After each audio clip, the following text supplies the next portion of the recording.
Hi everyone मु हूँ आदि this is my YouTube channel. तो आज आम आसलु ब्रह्मपुर रे नीलकंठेश्वर मंदिर पूरा ब्लॉगिंग करने आमर पूरा वीडियो देखु मु पूरा मंदिर देखी आपन को चलो जीवा।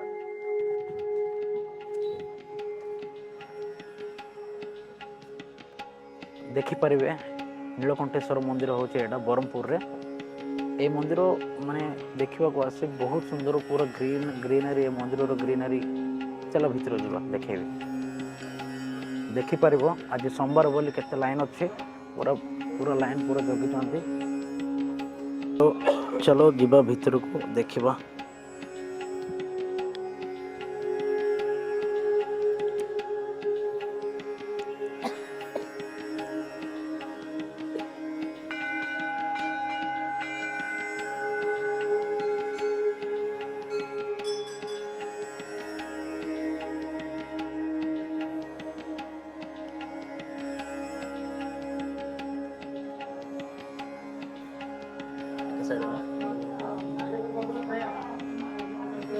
माटी के साइड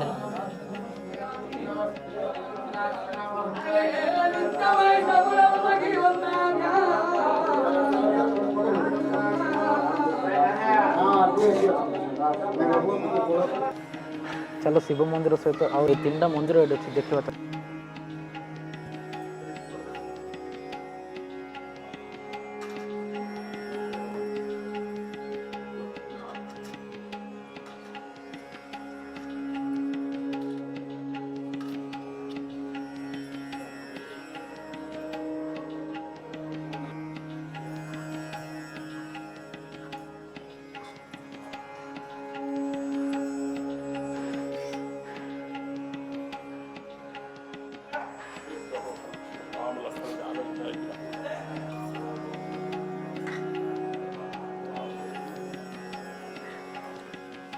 यहाँ राधाकृष्ण मंदिर, यहाँ हनुमान मंदिर।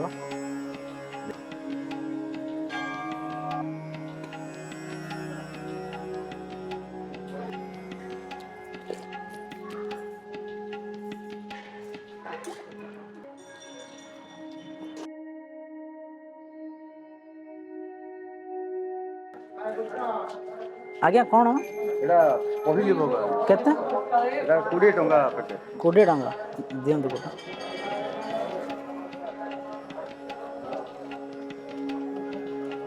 पहली भोग 20 टंकार मिलती प्रसाद खाଇବା ताले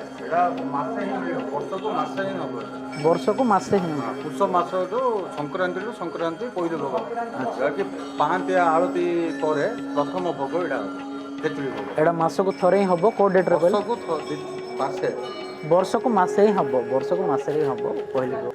चलो खाଇବା प्रसाद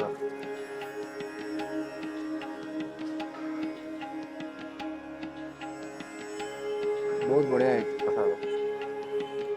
जदि ब्रह्मपुर जे भी मो ब्लॉगिंग देखुं जल्दी आसी किणतु खाऊँ मासटे भितर सरीज नीलकंठेश्वर मंदिर रे। मोर आहरी ब्लॉग्स अच्छे देखु आहरी आगू आहरी ब्लॉग्स अच्छे भल भल ब्लॉग्स प्लीज सब्सक्राइब करो। शिव मंदिर वर्तमान आदि की 20 वर्ष तले खाली शिव मंदिर थिला आउ विशेष किसी नथिला। वर्तमान 3टा मंदिर एवं अच्छी हनुमान मंदिर, लक्ष्मीनारायण मंदिर, नाम मंडप।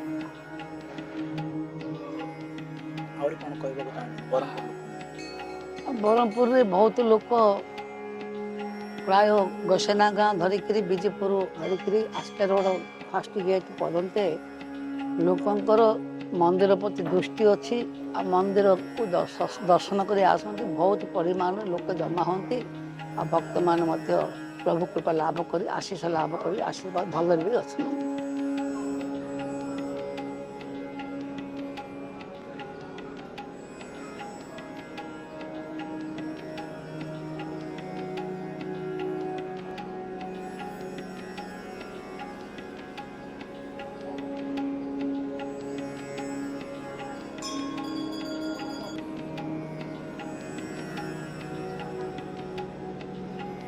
ब्लॉग जदि भल लगे मो चैनल को सब्सक्राइब करूँ एंड लाइक करूँ शेयर भी करूँ आउरी एमती का ब्लॉगिंग आउरी आगू भल भल आसो तो प्लीज सब्सक्राइब माय चैनल।